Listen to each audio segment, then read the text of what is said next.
Cette semaine, le grand pâtissier Philippe Conticini nous offre une nouvelle facette de son talent en réinterprétant un grand classique de la cuisine familiale, l'indémodable steak puré, accompagné ici d'un coulis de tomates cerises maison. Nos candidates ne pourront se fier qu'à leurs notes lors de l'épreuve, car elles ne possèdent pas cette recette qui, sous ses dehors simples, nécessite une précision d'orfèvre. Alors, chères candidates, soyez attentives et place aux explications de notre alchimiste culinaire. J'ai fait tremper un tout petit peu les pommes de terre pour enlever un petit peu d'amidon, d'accord? Un tout petit peu, voilà. Et ensuite, on les remet dans une casserole. Et voilà. Et ensuite, regardez, je vais mettre de l'eau, mais je mets de l'eau, voyez, regardez. Allez-y, filles. Quasiment à hauteur, pas plus.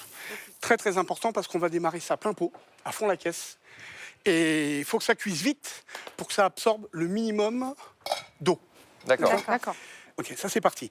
Ensuite, on va démarrer tout de suite la petite compotée de tomates. D'accord. Ça, on va le mettre moyen chaud. Ok. Ça, c'est de l'huile de pépin de raisin. D'accord. D'accord. On va en mettre un tout petit peu, pas trop. Alors, on va mettre les tomates, vous voyez, tout doucement. On va baisser le feu à 6, 7, par exemple. Voilà. Et alors, on va pas mettre le sel tout de suite, hein.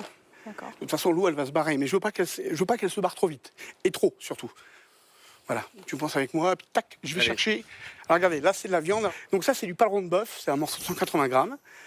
Et fleur de sel, je ne sale que d'un seul côté et très peu. Là, Ouais. tu sales à cru, Je toujours sale dès le départ. très légèrement, très peu et d'un seul côté. D'accord. Du côté qui va être le côté de la Snacké. snacké présenté. Voilà. Alors, pour la viande, je vous explique. La viande. Ah oui, on a préchauffé le four à 100 degrés, 110 degrés. D'accord. D'accord. Pour la viande, on va mettre un peu d'huile. Toujours la pépin de raisin, hein. C'est Oui. étonnant, hein. Ouais, on peut le faire à l'huile d'olive, à l'huile neutre, hein. Absolument, ouais. Il n'y a aucun problème. Alors, l'huile, ça, c'est pour la cuisson. D'accord? Très important. En attendant que l'huile soit bien chaude, le chef revient sur sa compotée de tomates cerises qui a légèrement accroché et rajoute une pointe de bouillon de légumes. Si vous n'en avez pas, vous mettez un peu d'eau. Il n'y a pas de problème. Voilà. Ça, c'est juste pour enlever tous les sucs qui ont accroché un petit peu. Et maintenant, on va y aller avec un petit peu de ketchup, très peu. Donc là, on va saler légèrement les tomates, pas trop. On reviendra dessus après. Et on va mettre une pointe de vinaigre balsamique, pas trop. Et on fera l'assaisonnement quand il y aura besoin. D'accord? Pour l'instant, là, on construit la structure de la pâte de tomate. C'est tout. Le goût, on y viendra après. D'accord? Et là, on laisse cuire. On laisse cuire doucement. Vous voyez, je suis à 5. D'accord. D'accord? On s'en occupe pas beaucoup. D'accord. Là, par contre, ça va commencer à être bon. Donc, je prends une cuillère, ma viande, je prends un petit peu de beurre. D'accord? Très important de mettre les deux. Si on met que du beurre, ça brûle, évidemment. Ouais. Et si on Beurre met pas, noisette. si on met que de l'huile, on n'obtient pas la caramélisation et la couleur qu'on veut. Donc, vous voyez, là, ça mousse. Voilà. Donc là, la fleur de sel est contre la viande. Hein. Absolument, tout à fait. Voilà, là, je remets un tout petit peu de bouillon, pas beaucoup.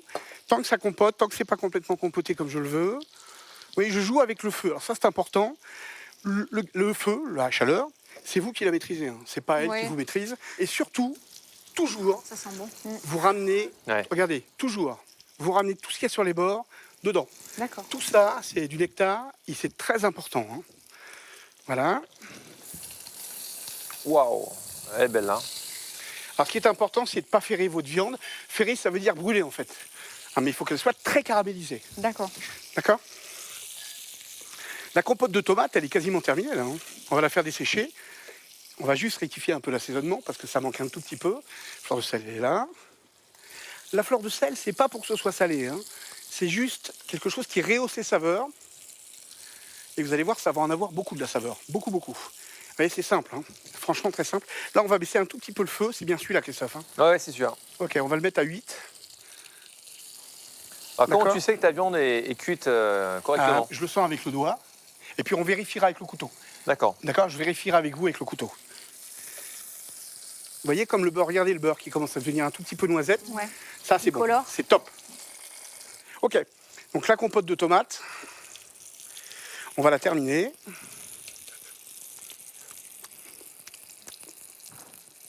Voilà, donc là, maintenant, on va terminer l'assaisonnement.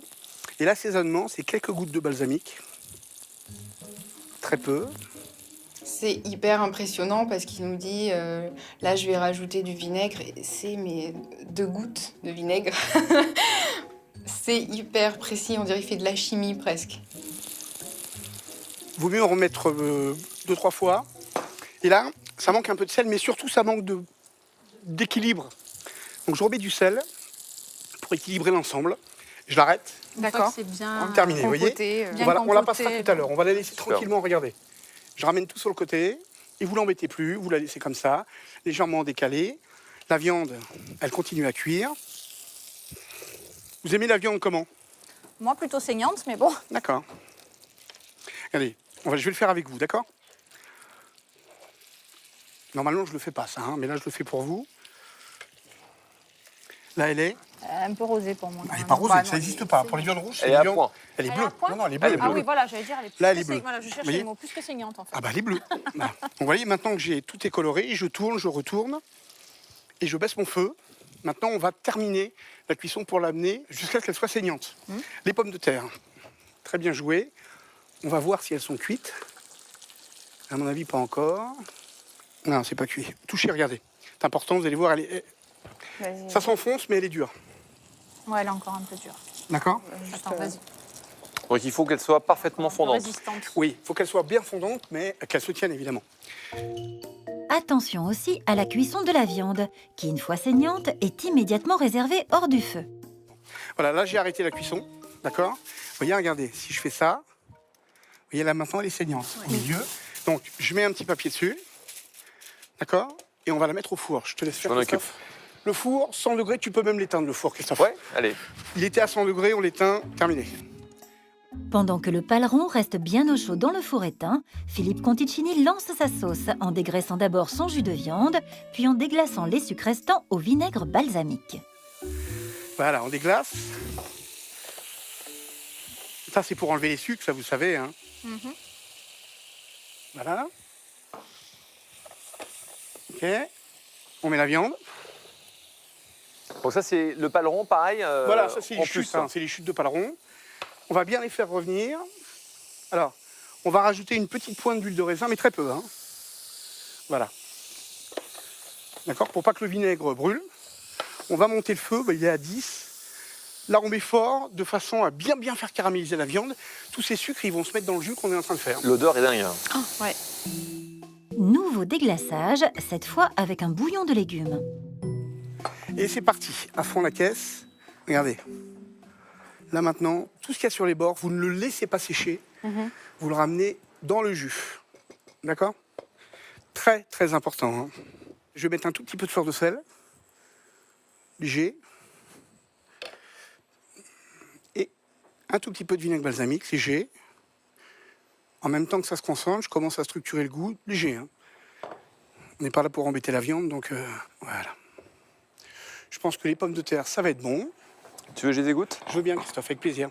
Là, la viande, elle sera cuite à point, alors du coup, dans Laquelle? le jus. Celle-là? Dans le jus. Ah bah non, alors, je m'en fous de la cuisson. Là, on s'en fout. Ce que je veux, D'accord. c'est C'est les... uniquement pour Ce le que je jus. veux, c'est les sucres. C'est les D'accord, sucres qu'il y a uniquement autour. les goûts de la Oui, la viande, cuisson, je m'en pour fous. que le Je m'en jus fous. ait un goût de viande. quoi. N'hésitez pas à bien les caraméliser. D'accord. C'est bien quand tu dis tu t'en fous, c'est vraiment tu t'en fous. Hein. Quand Ah oui, tu le mon dis. top, Ouais, ouais. si on la mange pas, on s'en fiche en fait. Est-ce que je mets les pommes de terre ici? Ah oui, je veux bien, Christophe. Bah, on va les passer, en fait. Ok, attends, je m'en occupe. C'est gentil.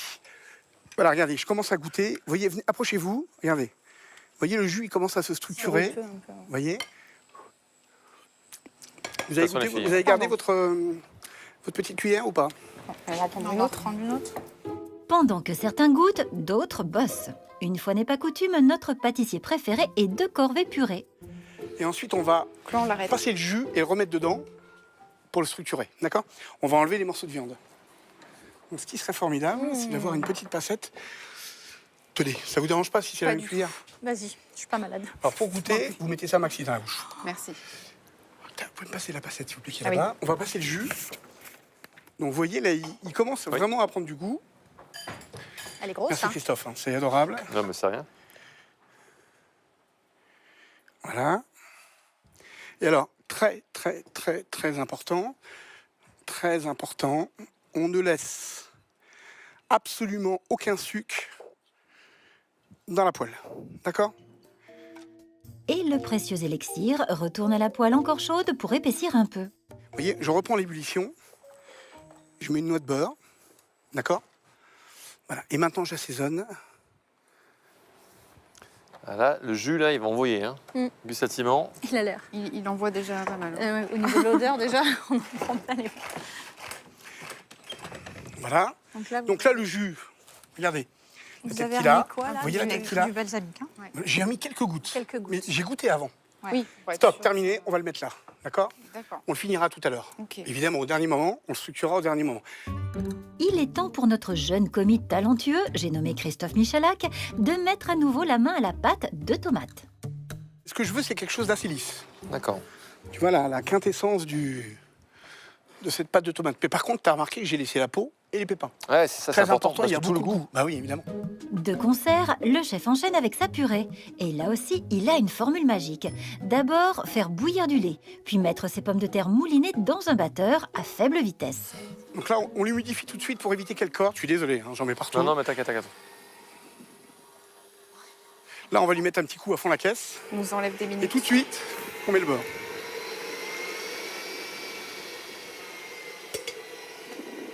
Très important, ce que je veux, c'est qu'elle corde pas.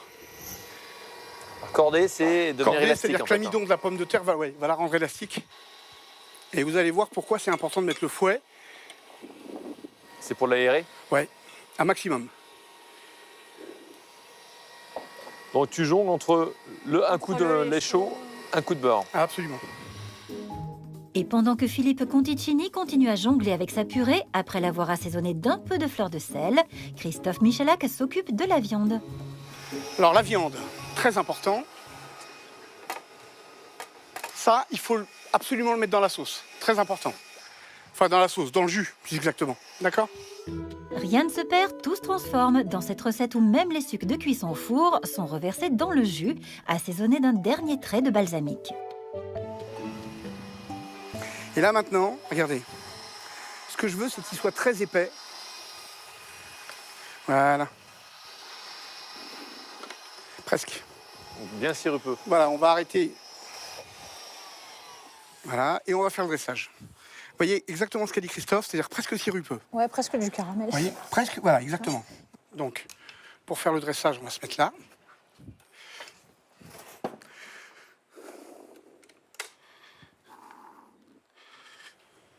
On lui remet un petit coup de fleur de sel léger.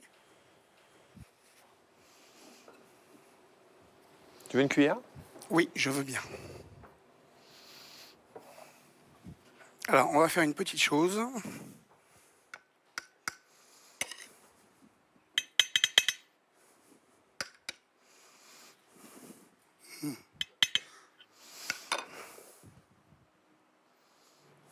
Ah oui.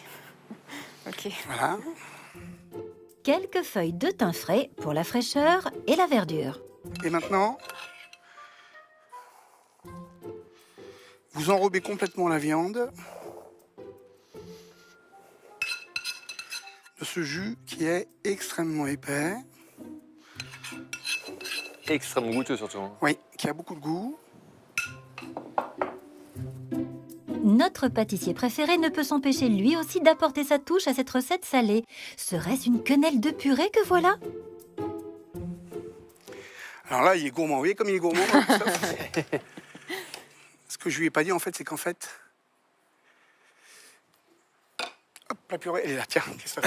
Allez. Ah, voilà, quand un pâtissier se met à faire de la cuisine, un steak puré, ça donne ça. Ouais. Et ça a l'air juste mortel. Hein. Voilà, super.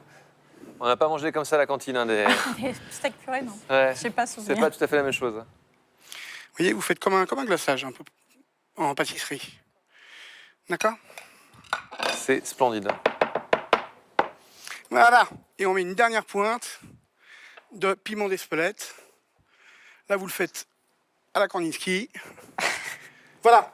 Allez hop. J'ai vu Magnifique. Le piment d'Espelette, vous avez mis partout ou juste J'en sur ai la mis purée comme ça, je l'ai balancé. Comme ça, il ouais. est allé là où il a voulu. D'accord. Voilà. C'est Super. simple. Merci Et là, on a Philippe. une purée extrêmement foisonnée, extrêmement légère avec le grain de la pomme de terre Ouais. et qui est... je vous laisse goûter. C'est Merci, mieux, hein. on va goûter. Et on retrouve bien évidemment cette recette sur france2.fr.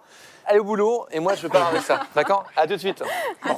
Je me dis, il faut peut-être se méfier, parce que l'intitulé est simple, mais le résultat est quand même assez complexe. Je suis surtout inquiète en fait de la surveillance vraiment de chaque cuisson. Et je me dis, ça va être chaud, parce qu'il va falloir un petit peu partout.